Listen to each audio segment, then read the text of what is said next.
नमस्कार दोस्तों, मैं गौरव ट्रेवल्स। जैसा कि मेरा यूट्यूब में चैनल है गौरव ट्रेवल्स, और आप लोगों को भली भांति ज्ञात है कि शिक्षा से किसी भी प्रकार की वीडियो आती है उसको आप तक पहुंचाने का जिम्मा हमने उठाया है, और आपके बीच वीडियो के माध्यम से आप लोगों के पास छोटी छोटी जानकारी इकट्ठा करके आप लोगों के पास लाते हैं और साझा करते हैं। आज हमारे बीच ऐसे विद्यार्थी है जो मध्य प्रदेश में 10वीं रैंक, जी हाँ 10वीं रैंक हासिल की है। आज उससे आपको रूबरू करा रहे हैं। जैसा कि बगल में बैठी हैं आस्था श्रीवास्तव, और ये तो आपको जहाँ श्रीवास्तव शब्द लग गया है तो वो तो समझ ही गए होंगे कि शिक्षा और कलम से हम लोगों का कितना पुराना संबंध है। और आइए इनसे मिलते हैं, रूबरू होते हैं, कुछ जानकारी इनसे पता करते हैं। तो बेटा, कैसा प्रिपरेशन का क्या टाइमिंग शेड्यूल था आपका? मैं एग्जाम टाइम पे 7-8 घंटे की पढ़ाई हो जाती थी। और वैसे रोज का मैं सिर्फ 1 से 2 घंटा बस देती थी, क्योंकि मेरा ये था कि रोज थोड़ा थोड़ा करके पढ़ो, ताकि एग्जाम टाइम पे मुझे प्रेशर बिल्डअप ना हो। गुड। मतलब प्रेशर, मतलब अगर आपको पढ़ाई करनी है और अच्छे से करनी है तो आप प्रेशर रख के, अगर माइंड में किसी प्रकार का प्रेशर है तो आप पढ़ाई नहीं कर पाएंगे। रिलीज होके बिल्कुल फ्री माइंड होकर आप पेपर का और पढ़ाई का प्रिपरेशन कर सकते हैं। और सबसे बड़ा श्रेय किसको आप देती हैं? अपनी माँ को देंगी कि पापा को देंगी, किसको देंगी? मैं ऐसे सबसे बड़ा तो नहीं कह सकती हूँ, लेकिन मेरे आसपास जितने भी लोग हैं, मेरी माँ है, मेरे पापा हैं, मेरे घर के सभी लोग हैं, मेरे जो टीचर्स हैं जिन्होंने मुझ पे इतनी मेहनत की है, उन सभी को मेरा बहुत बहुत धन्यवाद है। तो कुछ टीचरों का कैसा नाम है, कुछ है आपको आइडिया है? मेरे इकोनॉमिक्स में मुझे नितिन सर ने पढ़ाया है, और मुझे अकाउंटेंसी शिवकांत सर ने पढ़ाया है। मुझे इंग्लिश में निखारा है तो उनका नाम अवधेश उपाध्याय सर जी हैं। एंड हिंदी में मुझे अ, अविनाश सर ने पढ़ाया है, और बिजनेस स्टडीज में मुझे शिवकांत सर ने ही पढ़ाया है। तो सब गुरुजन को मेरे तरफ से भी हार्दिक हार्दिक स्वागत अभिनंदन करता हूं, क्योंकि आप इस मुकाम पे, आज आस्था को इस मुकाम पे आप पहुंचाए हैं, जो मध्य प्रदेश की 10वीं रैंक आना बहुत बड़ी बात होती है। बेटा, क्या आप बता सकते हैं कितने स्टूडेंट बैठे थे? मेरे जो मेरी 10th रैंक निकली है, तो अगर मैं कंपटीशन की बात करूं तो 2023 में जो मेरे नंबर आए हैं 481, उसमें सेकंड रैंक लगी थी पूरे एमपी में। और अब जो मेरे 481 आए हैं तो उसमें मेरी 10th रैंक लगी है। इसी से आप कंपटीशन का देख सकते हैं कि कितना बढ़ गया है। तो तो कितने मतलब स्टूडेंट थे, मतलब कितने पेपर दिए होंगे, कितने विद्यार्थी मतलब 12वीं कक्षा का एग्जाम दिए हैं? कुछ है आइडिया आपको? मेरे हिसाब से कम 2 लाख लोगों ने दिया है। 2 लाख? 2 लाख? हाँ ठीक है, सही बोल रही है। 2 लाख समथिंग अबाउट हो सकते हैं स्टूडेंट, मध्य प्रदेश के विद्यार्थी। और उसमें 10वीं रैंक ले आना बहुत बड़ी बात होती है, गर्व की बात होती है। और जैसा कि आस्था आपको बताई है कि सबसे बड़ा श्रेय अपनी माँ, अपने पिताजी को, और अपनी बुआ जी को, और सबसे ज़्यादा अपने सर अभिभावक सबको उन्होंने दिल से धन्यवाद भी बोला है और उनको माना है। और कुछ बताइए, कैसा प्रिपरेशन का तो आपने बताया है। और मतलब जैसे पढ़ने वाले बच्चे होते हैं ना कि कुछ समय पढ़ते हैं फिर छोड़ देते हैं, तो आपका शेड्यूल कैसा था?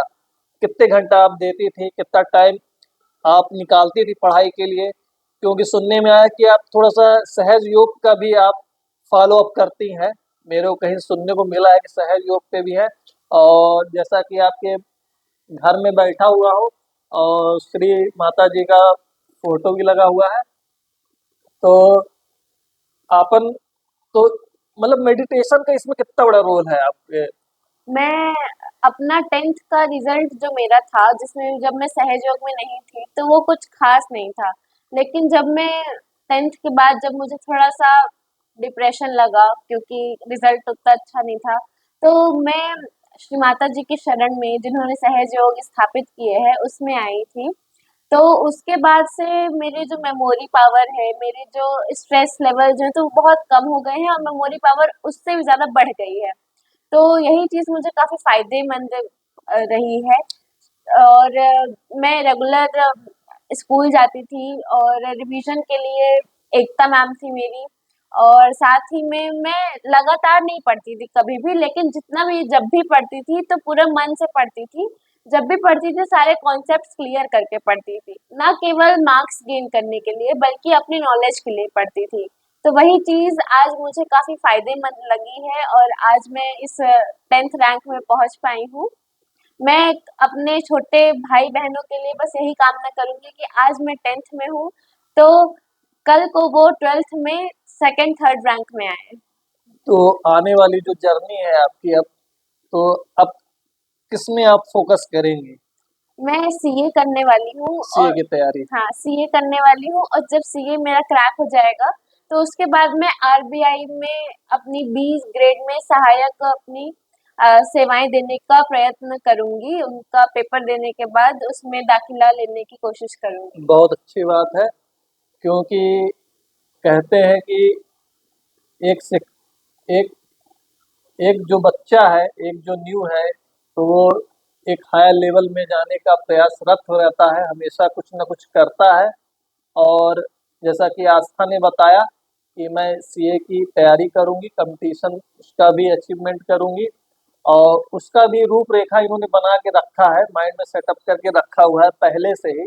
क्योंकि जो बच्चा 10वीं रैंक ले आया है मध्य प्रदेश में, तो हो सकता है कुछ न कुछ इसके अंदर टैलेंट भरपूर है।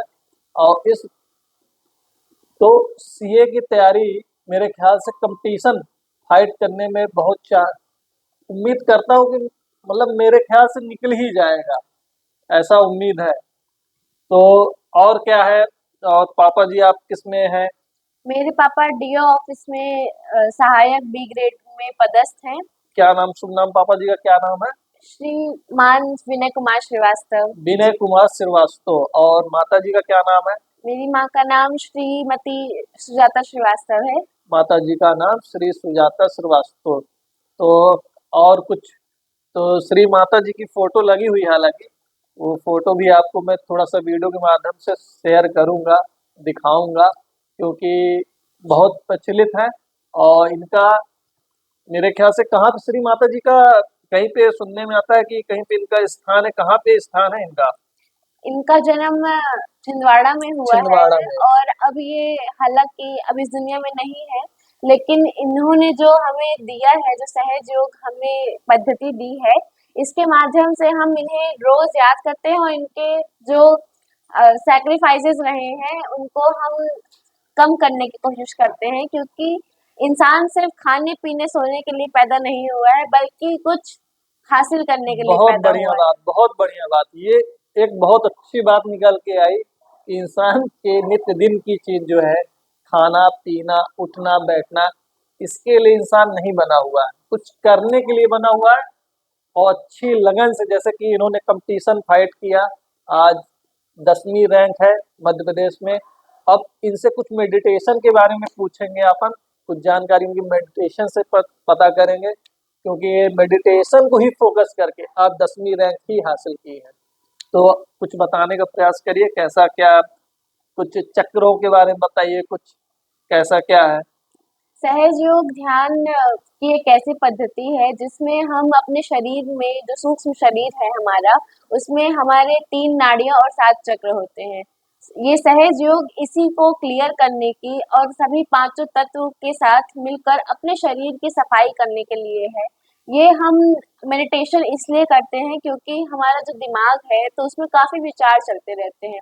या तो हम पास्ट के विचार सोचते हैं या तो फ्यूचर के, लेकिन इन दोनों से ही हमारा कोई भी वास्ता नहीं है। हमें सिर्फ रहना है प्रेजेंट में, लेकिन किसी के कहने से हम लोग सिर्फ प्रेजेंट में नहीं रह सकते हैं। जब हम श्री माता जी के जब हम परमात्मा के द्वार जाते हैं तब हम निर्विचार होने की शुद्ध इच्छा रखते हैं, जो कि जब हमारी शुद्ध इच्छा रहती है तो वो फिर कायम होती है और फिर हम प्रेजेंट पे रहना सीख जाते हैं। जब हम प्रेजेंट पे रहने लगते हैं तो हमारी बहुत सारी चीजें चलती रहती हैं, हमारे सभी कार्य होने लगते हैं, हमें उपलब्धियां इतनी प्राप्त होती हैं। मैं और मेरा भाई इस चीज की बहुत ही आप कह सकते हैं एग्जाम्पल है, क्योंकि जब हम इसमें नहीं थे तो अ, ऐसा नहीं है कि हम कुछ नहीं थे, लेकिन जब हम इसमें आ गए हैं तो मैं गर्व के साथ कह सकती हूँ कि अब हम बहुत कुछ हैं। तो ये श्री माता जी निर्मला देवी को मैं एक बहुत बड़ा श्रेय देना चाहूँगी, क्योंकि उन्होंने जो हमें ये सहयोग दिया उसके कारण हम आज लोगों के सामने आ सकते हैं और काफ़ी कुछ हासिल किया है हमने। चलिए, एक छोटा-सा इंटरव्यू था और जैसे कि आस्था से रूबरू हुए हम लोग, क्योंकि आज सुबह से इंटरव्यू दे रही हैं आस्था जी और हमारे जैसे बहुत यूट्यूबर भी आए हुए हैं और उन्होंने भी इंटरव्यू लेके गया और काफ़ी समय निकाल कर मेरे मैंने इनसे बात किया और कुछ टाइम निकाला और कुछ टाइम निकालने के बाद हमको एक छोटा-सा इंटरव्यू मेरे रिक्वेस्ट के कारण इन्होंने मेरे को इंटरव्यू दिया। जय हिंद, जय भारत।